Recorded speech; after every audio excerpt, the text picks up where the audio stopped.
چه بیزینسی رو میشناسید که توی یک بازه زمانی کوتاه به شما سود بده؟ سلام، خوش اومدین به چنل یوتیوب من غزل هستم و توی ویدیو قبلی یه سوالی رو مطرح کردم که ببینیم چرا یک سری از تریدرها سود میکنن و یک سری دچار ضرر میشن.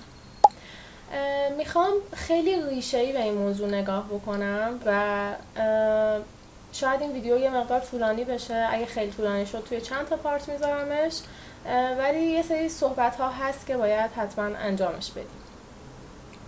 شما توی هر حرفه‌ای که بخواید وارد بشید نیاز دارید که یک مقدار صبر داشته باشید، حوصله داشته باشید، مهارت به دست بیارید، آموزش ببینید، پشت کار داشته باشید، اون کار رو ول نکنید و. مثلا شما میخواین گرافیست بشید، نمیتونید روز اول بگین خب سلام من گرافیستم، بدید که من براتون طراحی انجام بدم. باید یه مدت برید آموزش ببینید، سواد بصریتون رو ببرید بالا، یه سری اپلیکیشن یاد بگیرید، کار کردن حالا الان با AI رو یاد بگیرید و شاید لازم باشه که به عنوان کارآموز یه جا شروع بکنید به کار کردن و ببینید بقیه دارن چیکار میکنن. بعد با یه دستمزد مثلا کم شروع بکنید که مثلا به عنوان یک کارمند توی یک شرکت یه سری کارهای سبک رو انجام بدید. بعد با یه سری چالش ها مواجه بشید که مثلا کارفرما با اینکه طرح شما خیلی خوبه و شما از نظر تکنیکی و حرفه‌ای میدونید که هیچ نقصی نداره، از کار شما خوشش نیاد و به شما ریدیت بده و شما ریدیت بزنید بازم خوشش نیاد و اصلا شاید اون پروژه کنسل بشه. و این مسیره رو هی باید طی بکنید تا برسید به یک نقطه‌ای که یک گرافیست حرفه‌ای بشید و بتونید یک پول خوبی ازش در بیاد. یه مثال دیگه میزنم. شما میخواین مکانیک بشید، روز اول نمیتونید بگید سلام من ماشین رو درست کنم.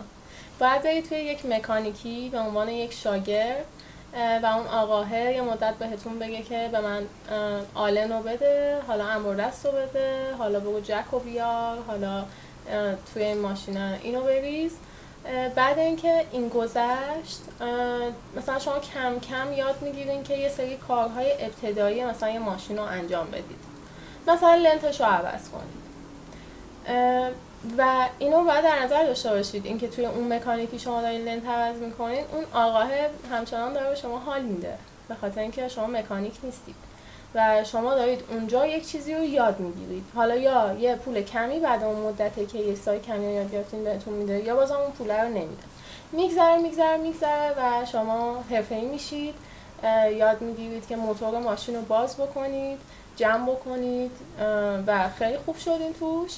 حالا شما میتونید توی یک مکانیکی کار بکنید که یه حقوق خوبی بگیرید، دستمزد خوبی بگیرید و اگر خوش شانس باشید بتونید بعد مثلا چند سال یه جایی رو یا اجاره کنید یا اگه شد حالا بخرید و واسه خودتون مکانیکی بزنید. چرا وقتی بحث ترید کردن میشه ما انتظار داریم که 1 ماهه، 2 ماهه، 1 ساله ماشینمون رو عوض بکنیم، موبایلمون رو عوض بکنیم، خانوادهمون رو بفرستیم سفرهای خیلی خوب، یا خودمون رو برای دوست دخترتون یه چیزی بخرید، برای دوست پسرتون یه چیزی بخرید و لول زندگیتون رو عوض بکنید و به درآمد برسید؟ فکر می‌کنید چرا یه همچین تصوری وجود داره؟ ببینید من خیلی نمیخوام در رابطه با مسائل تکنیکالی حداقل فعلا توی این کانال صحبت بکنم و خیلی میخوام به بحث‌های روانشناسی معامله‌گری بپردازم و صحبت‌هایی که دارم میکنم هیچ کدوم بی‌دلیل نیست، میخوام یکم بهش فکر بکنیم. ببینید ترید کردن یک شغله که نیازمند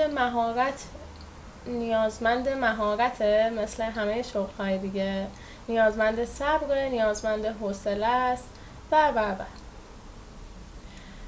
ولی چون که هیچ کسی وجود نداره که من تریدر رو بازخواست بکنه که چرا امروز خلاف جهت پلن معاملاتیت به جای اینکه اجازه داشته باشی مثلا 3 تا معامله بگیری مثلا اومدی 7 تا معامله گرفتی. هیچ کس قرار نیستش از من ایرادی بگیره و کسی هم نمیدونه که من چیکار کردم.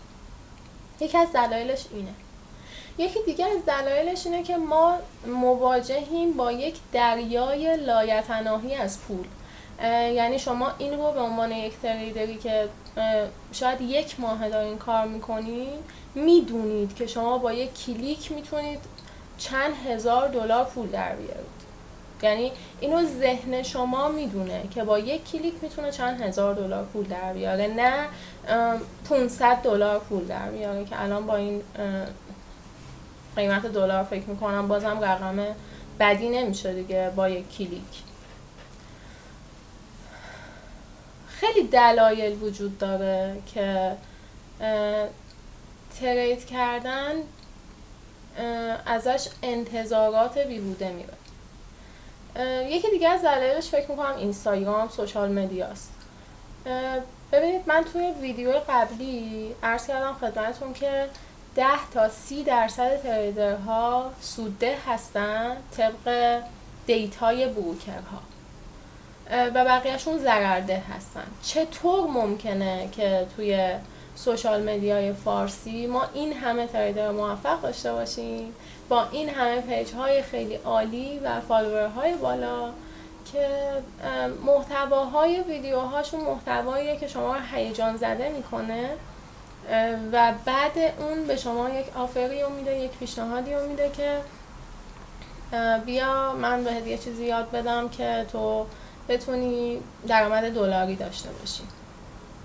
ما خیلی تریدرهای خوب داریم که پیج های خوب دارن، خیلی آدم هایی وجود دارن که توی ایران که خیلی عالمن و من خیلی بهشون احترام میذارم، ولی روی صحبتم با اونها نیست. من خیلی کوچیک‌تر از این حرفام که بخوام توی این زمینه حرفی بزنم. ببخشید من دارم یکم سوشال مدیا رو بررسی میکنم که بگم چه تأثیری توی ذهن شما میتونه بذاره به عنوان یه تریدری که حالا تازه کارتون رو شروع کردید، خیلی وقت کار میکنید یا الان تازه میخواید ببینید ترید کردن چیه و برید سراغش. واقعیت اینه که هیچ کسی نمیتونه به شما یاد بده که توی نیم ساعت، توی یک روز، توی یک هفته ترید کنید و درآمد دلاری به دست بیارید. یه سوالی پیش میاد. من یه ویدیویی دیدم چند روز پیش توی اینستاگرام که میگفتش که من به توی فکر کنم 20 دقیقه یا نیم ساعت یاد میدم که ترید بکنی و هیچ پولی هم ازت نمیگیرم، بیا بهت یاد بدم، هیچی هم از دست نمیدی. پشت پرده این موضوع چی وجود داره فکر میکنید؟ چرا من باید بیام یک چیزی به شما یاد بدم و یک زمانی رو بذارم و هیچ پولی از شما نگیرم و شما بتونید برید درآمد دلاری داشته باشید؟ و چی میشه که چرا پس همه درآمد دلاری ندارن؟ چرا وضعیت این شکلیه؟ اینو خواهش میکنم بهش فکر بکنید، راجعش تحقیق بکنید. اگه این ویدیو رو دیدید من راجع به این موضوع هم صحبت میکنم. نمیخوام کسی رو به چالش بکشم و اون ویدیو رو قرار نیست توی ویدیو قرار بدم و نمیخوام به کسی حمله بکنم. برگردیم سر بحث خودمون. پس ما یه کاری رو داریم انجام میدیم که ازش یک انتظار بیهوده داریم و بر این باور هم هستیم که ما داریم کار بزرگی رو انجام میدیم. ما یه کار پولساز داریم انجام میدیم، ما یه کاری داریم انجام میدیم که فشار روانی زیادی رومونه و انتظار داریم ازش خیلی پول در بیاریم.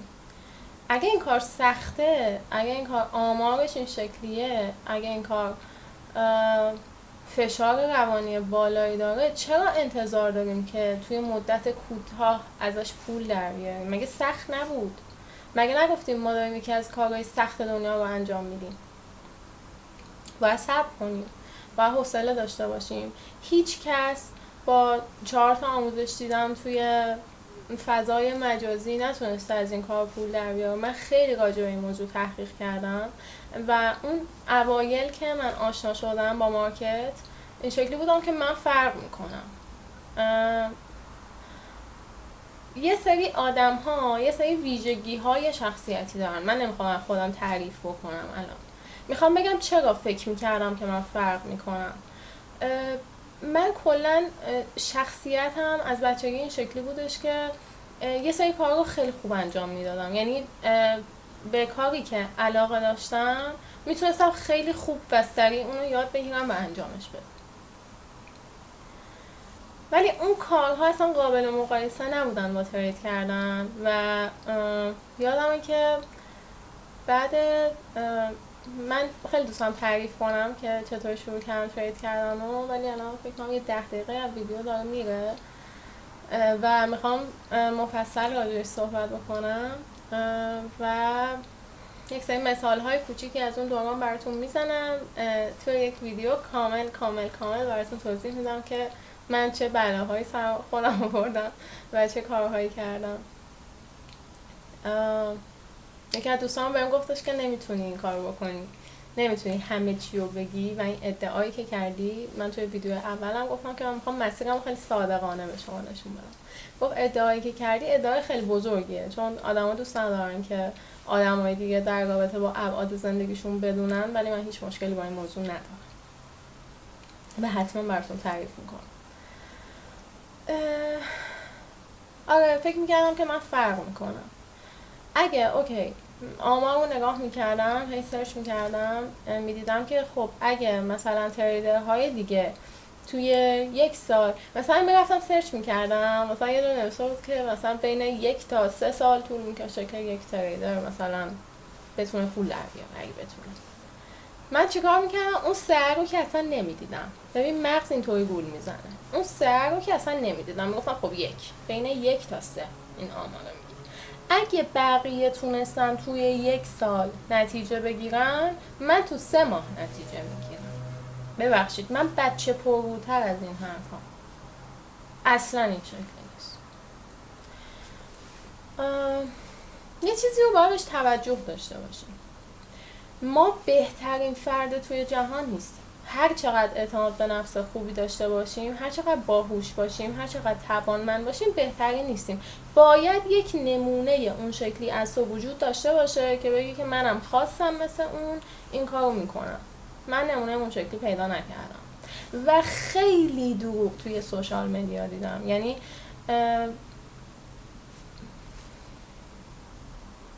کسانی رو میشناسم که ویدیو هاشون میلیونی ویو میخوره، پیجای خیلی بالایی دارن، اصلا ترید نمیکنن. خواهش میکنم که همه چی رو باور نکنید. اگه دارید ترید میکنید میدونید یه مسیریه که پیش روتون که با خودتون روبرو هستید. یعنی به نظر من اون مانیتوری که جلوش میشینین و ترید میکنید یک آینه ای از رفتارهای شماست. واقعا آینه است. یعنی اگه شما تریدر نباشید یه سری چیزها راجع به خودتون هیچ وقت متوجه نمیشید. مثلا همین بحث کمالگرایی که من توی ویدیو اول گفتم و من عمدن بهش اشاره کردم چون خیلی راجعش قرار صحبت بکنم. حالا هی تو ویدیوهای مختلف من به اون باگ ها و چالش های شخصیت خودم میپردازم و هرچی هم که نداشتم و سعی میکنم که از تجربیات آدم های دیگه استفاده بکنم و اونا رو هم به چالش بکشم که بدونین باهاش باید چجوری رفتار بکنید. کمالگرایی رو من اصلا نمیدونستم توی من وجود داره. کجا باهاش مواجه شدم؟ اونجایی که دیدم که من نمیتونم یه کاری رو کم انجام بدم توی مارکت یا یه کاری رو اشتباه انجام بدم توی مارکت، یا اگه مثلا اون موقع‌هایی که مثلا یاد گرفته بودم دیگه ژورنال بنویسم، من خیلی طول کشید تا بدونم که اصلا باید ژورنال بنویسم و نمیگم که حتما باید ژورنال بنویسینا، ولی به نظر من برای شروعش بد نیست این کار بکنیم و من ژورنال می‌نویسم، من شروعش هم مثل شما. اون موقع که ژورنال می‌نوشتم اگه وارد معامله می‌شدم و همون لحظه ژورنال نمی‌نوشتم دیگه بعدش نمی‌نوشتم، یا باید اون کار رو کامل انجام میدادم یا نباید انجام میدادم. و این کمالگرایی خیلی تاثیر داشت و این که من تحمل استاپ خوردن نداشتم. تیپی میگرفتم، میرفتم از مارکت بیرون خیلی راحت لپتاپ رو میبستم میرفتم، کافی بود برام، طمع نمیکردم، اوکی بود دیگه. کماله چیز شده بود، منجر به واقعیت شده بود. ولی وقتی استاپ میخوردم اصلا این شکلی بودم که من اشتباه کردم، در صورتی که اشتباه نکرده بودم. من باید استاپ میخوردم اون روز و شروع کردم اوورتریت میکردم و خیلی فشار روانی سنگینی رو تحمل میکردم و هی همه چی بدتر میشد. یه چیزی هست که خیلی از تریدرها میگن و خیلی از اساتید میگن، اونم اینه که مثلا اگه میخوای بالانس تو 1000 تا شارژ بکنی 1000 تا شارژ نکن. الان یادم افتاد گفتم راجع به این صحبت بکنم چون به اون کمالگرایی یه ذره مرتبطه. 1000 تا شارژ نکن، مثلا بیا 980 تا شارژ بکن. من یه مدت پراپ میخریدم و خب پراپو که نمیتونی تنظیم بکنین دیگه، مثلا پراپ 5K میخریدم، 5K مثلا میومد 4000 خورده ای، من همه فکر و ذکرم میشد اینو بکنم 5K، انگار که از اول شروع شد. نمیتونستم تحملش بکنم، یعنی پایین اومدن رو هیچ وقت نمیتونستم تحمل کنم، بالا رفتن رو باید تحمل میکردم. یعنی اگه مثلا تیپی مثلا دیروزم بودش مثلا $50، فرداش اگه $10 $20 استاپ میخوردم اوکی بودم چون بیروسود بودم با. ولی کافی بود از اون اولیه، از اون بالانس اولیه یه ذره دور بشم. خیلی با خودت مواجه میشی. من ترس بیشتر توی مارکت اذیتم میکرد تا طمع.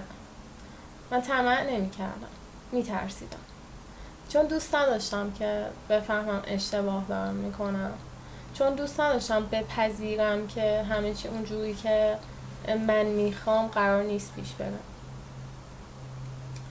و خیلی عجله داشتم و یکی از بدترین کارهایی که میشه گفت کردم و نمیدونستم در اون ابتدا نباید بکنم این بودش که به همه گفتم من دارم ترید میکنم. به همه گفتم که و خیلی ها نمیدونستن که همه منظورم افراد نزدیک زندگی نمیدونستن اصلا چیه و توضیح دادم و گفتم که من قراره که کلی پول در بیارم از ماه دیگه. کارمو ول کردم و مطمئن بودم که قرار کلی پول در بیارم و یک صدای ماشین اومد ببخشید. و یکی از سخت‌ترین اتفاقایی که توی اون روزای اول و ماه‌های اول واسه من میافتاد و هنوز هم میفته پیگیری آدم‌هایی که تو بهشون یک انگیزه و امیدی دادی، نه اینکه بهشون بگی پول بدی، یا اونایی که دوستت دارن دوستان موفقیت تو ببینن و میگن چی شد؟ چی کار کردی؟ الان کلی پول در بردی؟ نه با تیکه و تمسخرا، اینطوری که تو داری پول در میاری اصلا نمیگی و تو نمیدونی چی بگی. من خیلی وقتم میذارم روی این موضوع و اون چیزهایی که رویاهایی که داشتم تو هیچ کدوم نمیتونم نشونش بدم. خیلی فشار روانی میاره به آدم. تازه من یه ذره شخصیتم این شکلیه که حرف بقیه برام مهم نیست به جز آدمایی که خیلی دوستشون داشته باشم. این پیگیریه اذیتتون میکنه. پس پیشنهادی که بهتون دارم اینه که اشتباه من نکنید و اگر میگید که دارید چی کار میکنید نگید قراره یک اتفاق واو بیفته، بگید دارم یه چیزی هم توی یاد میگیرم خوشم اومده ازش و کارتون رو ول نکنید. یعنی کارتون رو داشته باشید، این کار رو بکنید، هم خودتون احساس نمی‌کنید شاید وقت دارم تلف میکنم، هم اطرافیانتون این حس رو بهتون ندارن، میگن حالا به جای اینکه بره با دوستاش کافه بشینه مثلا داره 2 تا ویدیو میبینه. خیلی دیره، نه 2 یه سری ماشین دارن رد میشن، من یهو میپره فکرم. آره نگی، حداقل رویا پردازیاتون رو ذهن خودتون بکنید دیگه. برای اون آدمای توی زندگیتون این کار نکنید، چون اونا هم خب به هر حال دوست دارن که شما به اونا برسید و طبیعیه که ازتون پیگیری بکنن و این میمونه یک فشار برای شما. وقتی میگم یک فشار برای شما، فقط این نیستش که شما موقعی که میخواین بخوابید بگید که کاش که من این پول رو درآورده بودم، الان میگفتم یس من درآوردم. منظورم اینه که اون موقعی که پشت چارت نشستی و استاپ میخوری، میخوای استاپ رو جبران بکنی. اون موقعی که پشت چارت نشستی میخوای پول در بیاری، اصلا نباید پول در بیاری. نباید پول در بیاری که بتونی پول در بیاری. اون اوایل که حالا هی میگم اون اوایل انگار مثلا 15 سال دارم ترید میکنم و معذب میشم. آقا من هیچ من خیلی آدم مبتدی هستم توی فارکس و هیچ جایگاه عجیب غریبی الان ندارم و استاد نیستم و چیزی هم نمیخوام به شما یاد بدم، فقط دارم براتون خاطره تعریف میکنم و از اشتباهاتم میگم و از تجربیاتم میگم. لطفا اینو واسه همیشه بپذیرید که من دیگه این معذب بودن رو نداشته باشم، چون که اصلا خوشم نمیاد خودم و کسی نصیحت بکنه و یه موقعی احساس میکنم شاید دارم نصیحت میکنم و خوشم نمیاد. بگذارید چی داشتم میگفتم؟ داشتم میگفتم که اون ماهای اول یکی از دوستام که ترید میکرد برگشت من گفتش که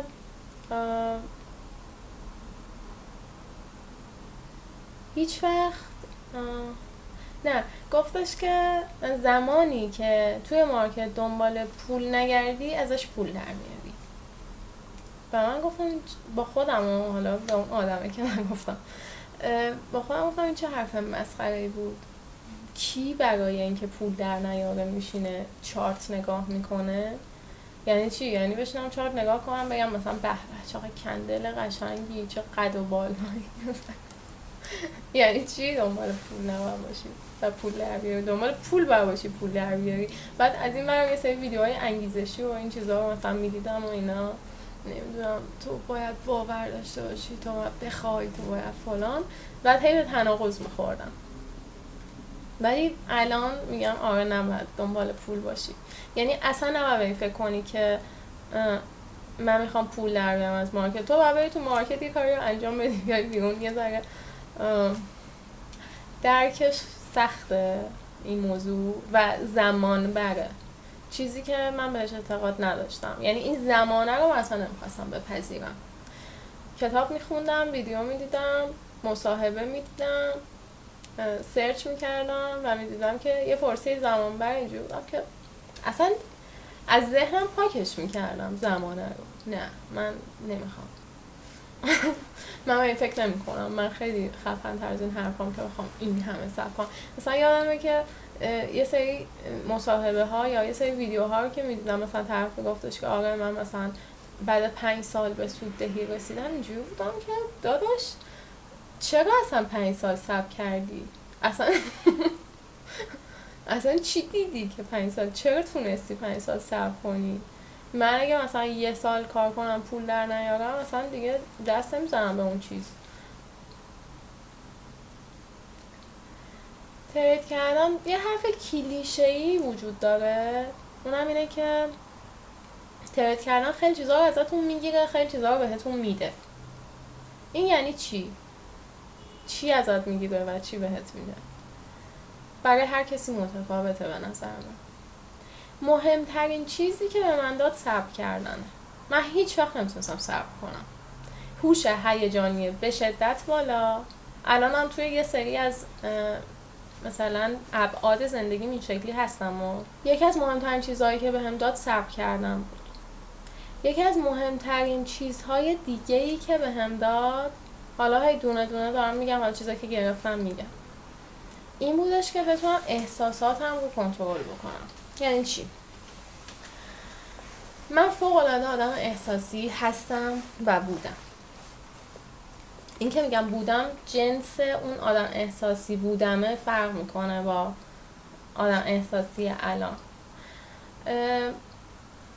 من خیلی آدم شکننده، احساسی و لطیفی بودم و چجوری بگم، خیلی آسیب میدیدم بابت عواطفم از هر چیزی.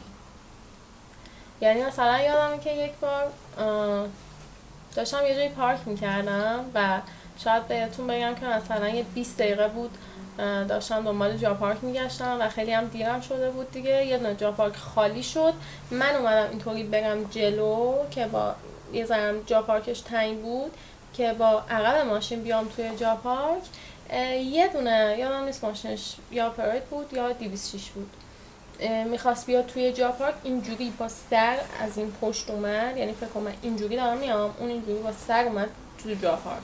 یعنی هنوز پارک هم نکرده بود، فقط اومد اون جا پارک رو تصاحب کرد. و من رفتم بغل دستش وایسادم، گفتم که آقا ببخشید من داشتم پارک میکردم.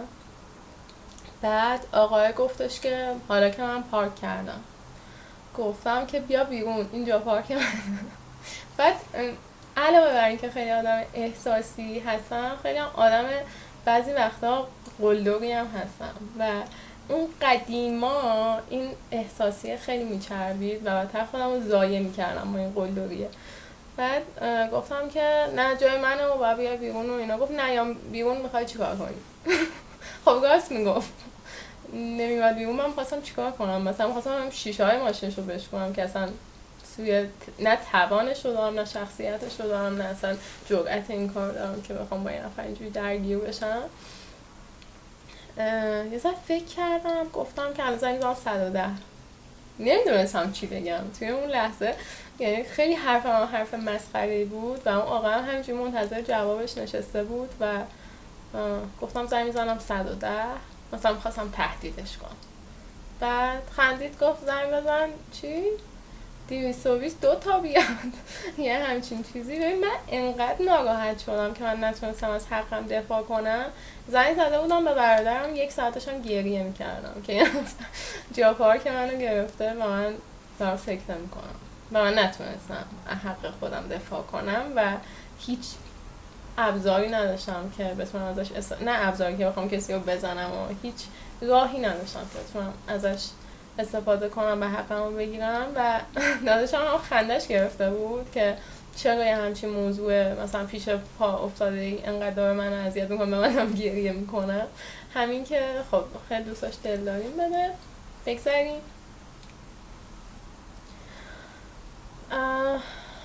وارد مارکت که شدم دیدم این توبه میری از اون توبه میری ها نیست. تو حساب بخوری زنگ نمیتونی بزنی و داداشت گریه کنی من بگم ازم اشکالی نداره کار چی بود اونجا مثلا من میام فردا انجامش میدم. حساب خوردی. اینکه ریسک تو زیاد بکنی، اینکه اوورترید بکنی، نمیتونی بگی که مثلا تقصیر استاد دانشگاهم بود اون 2 جلسه‌ای که من نبودم همه درس‌ها رو داده بود، یا از قیافه من خوشش نیامده بود، یا من باهاش خیلی صمیمی نشدم به من نمره خوبی نداد. تو ذهن خودت ها اینو شاید بگی. نمیتونی بندازی گردن کسی دیگه. همه چی خودتی. اونجا تو نشستی. نمیتونی بندازی گردن بروکر بگی کندل سازی کردن. خیلی چیزایی که من خیلی میبینم و خیلی کامنت میخونم توی همه جاهایی که بهش ارتباطی ممکن داشته باشم. مثلا ممکن اگه سایتی خرید کرده باشم میرم کامنت میخونم. بعضی وقتا کندل سازی کردین، من ضرر کردم. تایم خبر بود، من اسلیپیج خوردم وگرنه من خیلی خوب داشتم کار میکردم. خب تایم خبر ترید نمیکرد.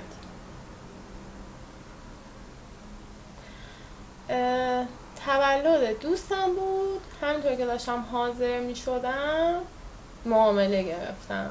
اگه تولد دوستم نبود و انقدر اصرار نمیکرد که زود بیا من میشستم کارم میکردم بعد میرفتم. خب اون روز معامله نمیکردی، هیچ بهونه‌ای نمیتونی بیاری. اوایلش شاید بیاری ولی بعد یه مدت که مثلا میفهمی که آقا اصلا داره چه اتفاقی توی مغز من میفته و من دنبال مقصر دارم میگردم، دیگه نمیتونی. یعنی هر چی میشه میگی خودم کردم و مسئولیت کار خودتو میپذیری.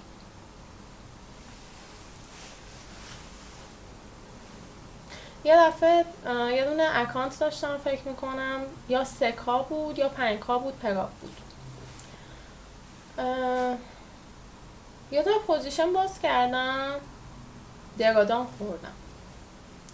بعد تازه خریده بودم اکانت رو، شاید فکر کنم اگه اشتباه نکنم بالانسش هنوز همون بالانسی بود که خریده بودم، یعنی اولین تریدم بود شاید. من با گلوری مانی منیجمنت کار میکردم و همیشه ریسکم رو مشخص میکردم. صدا ماشینه نمیدونم میفته یا نه، من داشتم به اون توجه میکردم. ریسکم رو مشخص میکردم که چند درصد توی هر پوزیشن و پوزیشن میگرفتم. اوپن مارکت بود یا آره اوپن بورس نبود، اوپن نیویورک بود. من پوزیشن اول رو گرفتم، درادان خوردم. بعد من اینجوری بودم که استاپم کو و نمیدونم حالا یه خبری هم اومده بود چی شده بود، یه کندل اینجوری بای گرفته بودم، یه کندل اینجوری اومد پایین و من اصلا استاپ نداشتم و من تنها اشتباهی که نکردم اینه که استاپ میذارم همیشه، یعنی استاپ میذارم، یعنی بدون استاپ کار نمیکنم. درادان خوردم و اینطور شدم که چی شد و یه حال خیلی بدی هم بهم دست داده بود. فهمیدم که توی اون اکسپرت مانی منیجمنت یه دونه گزینه داره به اسم وان کلیک تریدینگ اگه اشتباه نکنم. من دستم خورده بود به اون و اون روشن شده بود و اون چیکار میکرد؟ اون اینجوری بودش که دکمه مثلا بای و سل رو که میزدی بدون اینکه تو تیپی و استاپتو بخوای مشخص بکنی پوزیشن رو برای درجا باز میکرد. حالا احتمالاً واسه مثلا کسی بود که خیلی میخواست فست اسکلپ کنه یا چه میدونم زمان نداشت یا هر چیز دیگه، به هر دلیلی اونجا بود و من دستم خورده بود. چرا دستم خورده بود؟ به خاطر اینکه یه چند ساعت قبلش داشتم حوصله‌ام سر رفته بود و من حوصله‌ام سر میرفت کلا میشستم چارت نگاه میکردم، یکی دیگه از اشتباهاتی که میکردم، و داشتم توی این اکسپرت یه ذره میگشتم ببینم که چیا توش وجود داره. اونا دستم خورده بود و این کار کرده بودم و درادان خوردم و حالم خیلی بد شد و اونجا به خودم گفتم که تا من باشم که دست نزنم به چیزی که نمیدونم چیه. یعنی قبلش این شکلی بودم که این تقصیر من نبود، یعنی اول فکر میکردم اون پراپی که خریدم این کار با من کرده، اولش این فکر میکردم، اصلا نمیدونستم چی شده.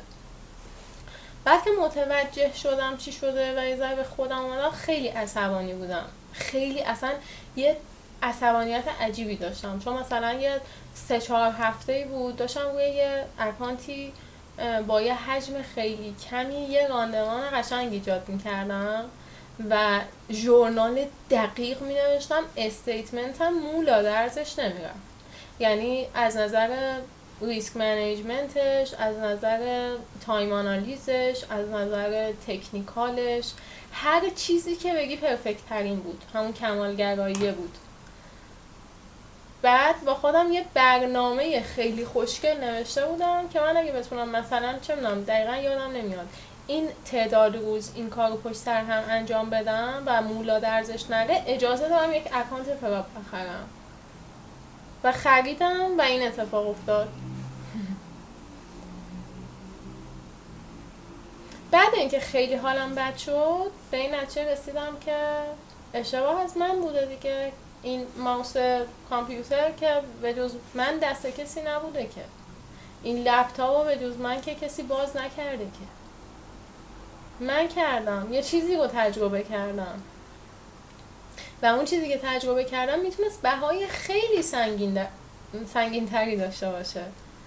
حالا اون اکانت مثلا 3K بود 5K بود هر چقدر بود، مثلا زیر $100 من خریده بودمش دیگه. میتونست اون مثلا 1 سال بعد اتفاق میفته که من یک حساب شخصی مثلا 10,000 تایی 20,000 تایی دارم و حسابم رو از دست بدم. خب پس من یه پولی دادم، یک تجربه خریدم. پذیرش، اینا چیزایی که ترید کردم بهتون یاد میده، به همون یاد میده. پذیرش خیلی به نظر من موضوع مهمیه توی زندگی آدم، توی هر چیزی.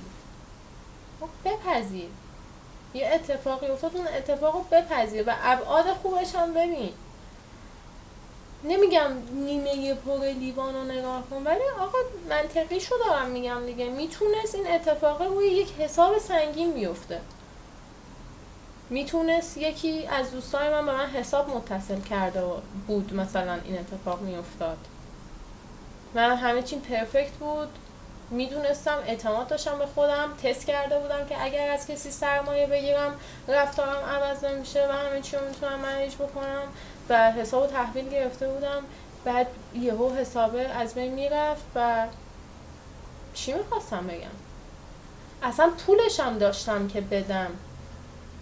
خیلی زشت بود. پذیرش رو به هم یاد داد و پذیرفتن مسئولیت کار خودم. فقط خودم، به هیچ کسی ارتباطی نداره که مثلا اگه من توی مارکت آدم ترسویی هستم، من نمیتونم به این فکر بکنم که خب من برم یه تست بدم ببینم در کودکی من پدر مادر من با من چه رفتاری کردم که من ترسو بار اومدم، پس الان تقصیر اوناست. اینا چیزاییه که ذهن آدم سعی میکنه باهاش شما رو گول بزنه که چی بشه؟ که شما اون درد رو کمتر احساس بکنید. پدر مادر هر آدمی، خانواده هر آدمی هر کاری که میدونسته درسته برای بچهش انجام داده به نظر من، مگر اینکه مثلا طرف یه مشکل روانی داشته باشه، آدم سالمی نباشه. خب پس حتی شما نمیتونید مشکلات شخصیتیتون رو گردن تربیت خانواده‌تون بندازین، چون از یه جایی به بعد شما فهمیدین. وقتی فهمیدی خب آسیب دیدی از خانواده، برو درمانش کن. فهمیدی یه کار اشتباهی کردن، تو برای بچه‌تون کارو نکن. اونا هم دفعه اولشون دارن زندگی میکنن، اونا هم دفعه اولشونه بچه دارن، اونا هم دفعه اولشونه که بچه‌شون تری داره و اوپن مارکت ممکنه به زنگ بزنن. همه چی رو باید بپذیری. یعنی باید بفهمی که توی این مارکت هیچ کسی به جز تو نه تصمیمی گرفته، نه تقصیری داره و نه خوب عمل کرده. حتی زمانی که تو میرسی به یه نقطه‌ای که داری سود میکنی همه چی داره خوب پیش میره، اون استیتمنت اینطوری خوشگل داره میره بالا، اونجا هم نه بگی من مدیون فلانیم. نه، فلانی دمش گرم بهت یاد داد، خیلی آدم خفنیه و خیلی خوبه که تونسته بهت یه چیزی رو انتقال بده وقتی که قبل اون 150 نفر نتونستن بهت یاد بدن. وقتی قبل اون استاده که باهاش به سوددهی رسیدی میبینی بک کارت مثلا 100 نفر بودن که دوره هاشون رو خریدی، آموزش هاشون رو دیدی، منتور گرفتی و هیچ کدوم اینا نتونستن تو رو به اینجا برسونن. اون استاده خیلی توانمند بوده و خیلی ارزشمند میشه و خیلی اسطوره میشه برات، ولی تو هم تلاش کردی، تونستی اینو کنترل بکنی. من اینو دارم بهت میگم، ممنونش باش، ولی همه چیز توی این مارکت تویی. خب فکر میکنم 40 دقیقه است که دارم صحبت میکنم، یه صحبت پایانی بکنم و برم. خیلی از این بحث خوشم اومده بود و من خیلی کلا مطالب روانشناسی رو دوست دارم. قبل اینکه اصلا فارکس کار بکنم خیلی روانشناسی میخوندم و خیلی برام جذابه. من خیلی برنامه ها دارم برای اینکه یه سری ویدیوها بسازم که بتونم یه سری چیزها رو بگم. خیلی راحته که شما یه پیج بزنی، یه چنل یوتیوب بزنی و بگی که میخوای بهت یاد بدم توی مثلا 10 دقیقه فلان کارو بکنی و یه قلاب این شکلی بسازی، بعد بیا یه سری چیزها نشون بدی و کلی فالوور بگیری و کلی پول در بیاری. من اصلا دنبال این نیستم که فالوور بگیرم یا پول در بیارم. من الان فقط دنبال اینم که یک کانالی رو بسازم، یک سورسی رو بسازم که اون وقتایی که خودم اینجوری بودم که نمیدونم دیگه باید چیکار بکنم، خیلی دلم میخواست این باشه و دلم میخواست همچین چیزی رو ببینم و یه نفر باشه که مغرضانه صحبت نکنه. نمیگم همه مغرضانه صحبت میکنن اصلا، ولی دارم اون محتوایی که خودم خیلی بهش نیاز داشتم و میسازم. این ویدیو خیلی فی‌البداهه گرفتم و اینکه امیدوارم که خوشتون اومده باشه. امیدوارم اگه اشتباهی جایی داشتم به بزرگی خودتون ببخشید. من کسی نیستم که بخوام شما رو نصیحت بکنم یا به شما راهکار بدم یا مسیری رو نشون بدم. فقط